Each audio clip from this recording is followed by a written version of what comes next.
तो मैम अब छोटी दिवाली की तो बात हो गई, छोटी दिवाली के बाद आता है सबसे बड़ा और पवित्र दिन दिवाली, माँ लक्ष्मी का दिन। इस दिन हर घर में गणेश जी और माँ लक्ष्मी की पूजा होती है। तो इस पूजा की सही विधि क्या है, उसको किस प्रकार से करना चाहिए?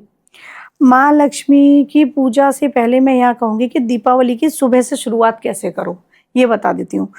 इसमें रंगोली बनाते हैं जैसे जी। सभी लोग, तो रंगोली हम लोग क्या है मार्केट से जो ला रहे हैं, सैंड ला रहे हैं, सैंड की बना रहे हैं, फ्लावर्स की बना रहे हैं, तो हम फ्लावर्स की तो बनाएं, लेकिन यहाँ पर मैं कहूँगी कि आप कुमकुम, हल्दी और मेहंदी इन तीनों का मिक्स करके रंगोली बनाओ, क्योंकि ये माँ को आपने देखा होगा मेहंदी भी अर्पित की जाती है, लगाई जाती है, कुमकुम भी अर्पित किया जाता है और हल्दी भी माँ को प्रिय है, विष्णु भगवान को प्रिय है।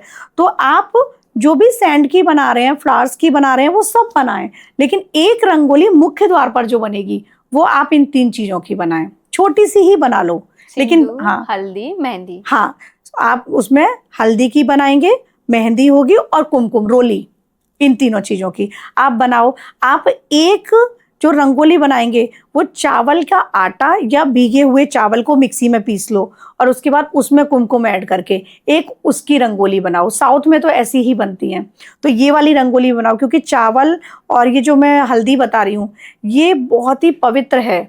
इसको हमारे यहाँ ऐपन बोलते हैं, हर जगह अलग अलग तरीके से बोला जाता है। तो इसकी एक रंगोली जरूर बनाओ, क्योंकि ये 2 जो रंगोली बनाई है ना, इनसे माँ अट्रैक्ट होकर आपके घर में आएंगी। बाकी लोगों के लिए अट्रैक्ट करने के लिए जो हम बना रहे हैं फ्लावर्स की या जो भी मार्केट में आ रही हैं, पोस्टर लगाते हैं लोग, जैसे भी बना रहे हैं वो सब बनाओ अपने हिसाब से। ये 2 रंगोली जरूर बनाओ सुबह सुबह ही, घर को पवित्र करके। अब उसके बाद ना आप अन्नपूर्णा का जैसे भंडार होता है, तो यहाँ पर सबसे पहले एक चीज और बताना चाहती हूँ कि आप धान्य लक्ष्मी उनका ध्यान करो जब भी किचन में भोजन बना रहे हो। अष्टलक्ष्मी हैं, आदि लक्ष्मी, गज लक्ष्मी, धन लक्ष्मी, धान्य लक्ष्मी, है ना, विजय लक्ष्मी, इस तरीके से अष्टलक्ष्मियां हैं। जो धान्य लक्ष्मी है वो आपके किचन में जो भी खाने का सामान है तो वो बढ़ता रहे, जैसे कहते हैं ना माँ अन्नपूर्णा के भंडार हैं, तो माँ अन्नपूर्णा की वहां पर कृपा रहे, उसी प्रकार से धान्य लक्ष्मी की भी वहां पर कृपा होना बहुत जरूरी है। तो उनका ध्यान करो। एक जब भी आप मूर्ति लेकर आएंगे उसको मैं अभी बताऊंगी कैसी लानी है, लेकिन एक अष्टलक्ष्मी का अगर मिल जाए तो छोटा सा पोस्टर लाकर भी उसकी पूजा करो, क्योंकि हमें सारी लक्ष्मियों की कृपा जरूरी है। आदि लक्ष्मी जो है वो श्रीमद् भगवत पुराण के अनुसार विष्णु भगवान सहित आ रही है, और माँ लक्ष्मी को विष्णु भगवान सहित ही बुलाओ, तभी वो आपके घर में स्थायी निवास करेंगी। अब जैसे आपने पूछा पूजा किस प्रकार से होनी चाहिए, तो पूजा में हम लक्ष्मी गणेश जी रखते हैं, ठीक है। अब इसमें लग्न होती है, वृषभ लग्न जो होती है उसमें हम गृहस्थ पूजा करते हैं, जो कि प्रदोष काल में आ जाती है। और जो व्यापारी लोग होते हैं वो कुंभ लग्न में पूजा करते हैं। जो साधक लोग होते हैं मेरे जैसे वो सिंह लग्न में पूजा करते हैं।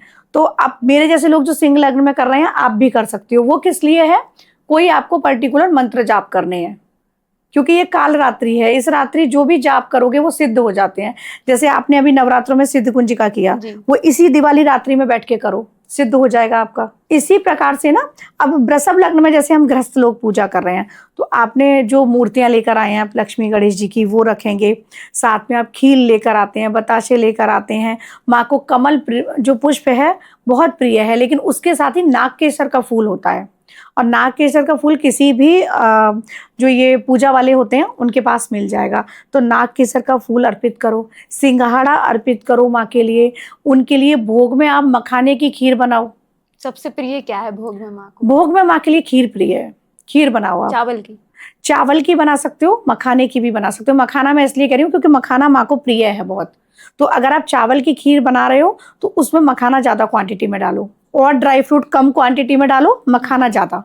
इस तरीके से उसमें जैसे हम नारियल घिस के डालते हैं ना, तो वो नारियल भी माँ को बहुत प्रिय है, श्रीफल। तो ये सब पूजा में होना चाहिए। पूजा में जो दक्षिणावर्ती शंख मैंने बताया कि आप धनतेरस पे लाओ, वो पूजा में आप रखोगे। पूजा में उसी दिन एक एकाक्षी नारियल रखो, छोटा सा आता है एकाक्षी नारियल, इसको लाल कपड़े में लपेट के आपको पूजा में रखना है। और फिर दीपावली की पूजा के बाद इसको आप अपने मंदिर में ईशान कोण में रख देंगे। मंदिर आपका किसी भी दिशा में हो उसको आपको ईशान में रखना है, एकाक्षी नारियल को। तो ये आप करो। अब जैसे पूजा विधि मैं बता रही हूँ ना, इसमें भी आप पंच वाला दीपक जलाओ, 5 बत्तियों वाला माँ के लिए, ये समृद्धि लेकर आता है। साथ में आप दालचीनी माँ को अर्पित करेंगे। अब ये एक धन पोटली यहाँ बताती हूँ, आप लोग घर पे खुद बना सकते हैं। वैसे जैसे चार्ज होती है, हम लोग चार्ज करते हैं, आप खुद चार्ज करो उसको। आपने 16 कमलगट्टे लेने हैं, 7 गोमती चक्र, 7 पीली कौड़ी, उसमें दालचीनी की 7 स्टिक डालेंगे, लौंग का जोड़ा डालेंगे, कपूर डालेंगे। ये सब डालकर एक नाग केसर का फूल डाल देंगे। ये सब डालकर आपको लाल या पीले कपड़े में रखना है। पूरी रात पूजा के साथ वहाँ रखे रहेंगे वो। और जब आप पूजा कर रहे हो, जो घर पे पूजा हो रही है, उसके बाद आपको श्रीम बीज मंत्र से इसको चार्ज करना है। जितनी ज़्यादा से ज़्यादा आप श्रीम बीज मंत्र की माला कर पाएँ। पूरी रात वो वहीं रहेगी। नेक्स्ट डे आप उसको पोटली बनाएंगे और पोटली बनाकर आप अपने लॉकर में रख देंगे। ऐसा करने से माँ लक्ष्मी का स्थायी निवास होगा आपके घर में। तो पूजा विधि जैसे ये मैं बता रही हूँ ना, सबके घर की अपनी अलग अलग होती है, लेकिन ये विधि सब उसमें ऐड कर सकते हैं। आप ऐड ऑन करके देखिएगा तो माँ लक्ष्मी का स्थायी निवास होगा, धन प्राप्ति के लिए धन उपाय। प्राप्ति के लिए बिल्कुल।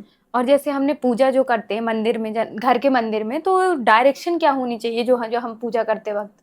पूजा की डायरेक्शन होनी चाहिए कि आपका मुख उत्तर की तरफ होना चाहिए। मंदिर जैसे मेरा ईशान में भी है ना, तो माँ लक्ष्मी की एक चौकी लगा लूं मैं और मेरा मुख उत्तर की तरफ हो, क्योंकि उत्तर में आदि शक्ति की ऊर्जा है, माँ की ऊर्जा है। तो माँ की ऊर्जा के साथ तभी कनेक्ट होंगे ना। मैं पीठ करके बैठ गई तो वैसे भी मेरा मुंह साउथ की तरफ हो गया, या मैं पूर्व की तरफ मुंह करके बैठ गई तो माँ की तरफ मेरा वाम भाग आ गया।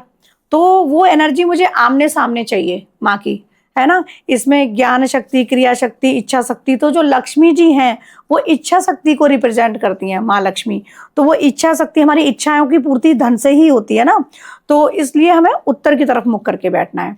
माँ की चौकी लगाओगे, माँ का फेस जो होगा वो साउथ की तरफ हो जाएगा, आपका फेस नॉर्थ की तरफ हो जाएगा। दिवाली की पूजा में जो माता लक्ष्मी और गणेश जी की मूर्ति होती है वो हर साल नई लाते हैं, तो इसका कोई अलग महत्व है? देखिए, ये भी रिचुअल्स में है कि हमने एक रिचुअल्स बना रखी है कि हम नई मूर्ति लेकर आएंगे, पुरानी का विसर्जन करेंगे। क्योंकि पुरानी क्या होती है, फिर उसके शेड भी हल्के पड़ जाते हैं, तो नया नया ही सब दिवाली पर अच्छा लगता है। लेकिन उनका क्या होना चाहिए, कई बार मैंने देखा है वो मंदिरों के बाहर पड़ी हुई हैं, कहीं कूड़े के ढेर पे पड़ी हुई हैं, तो ऐसा नहीं होना चाहिए। प्रॉपर उनका विसर्जन करके आओ आप किसी भी पवित्र नदी में। दीपावली से पहले जाओ, धनतेरस वाले दिन से एक दिन पहले चले जाओ, या फिर आप छोटी दिवाली पर चले जाओ, उनका विसर्जन करके आओ, तब दूसरी लेकर आओ। क्योंकि हमारे यहाँ तो पहले जैसे जिस दिन धनतेरस या दिवाली, छोटी दिवाली पर ले जी, आते हैं और जी, पूजा उनकी होती है दिवाली जी, वाली जी, दिन, जी। तो उनको जब उस जगह विराजते हैं तब वो पुरानी वाली हटा लेते हैं, फिर उसको दिवाली हाँ, के तो बाद। ये मैंने कहा ना, रिचुअल्स हैं अपनी अलग अलग। तो अगर जब उसको हटा रहे हो तो फिर उनको प्रॉपर विसर्जन अगले दिन कर दो।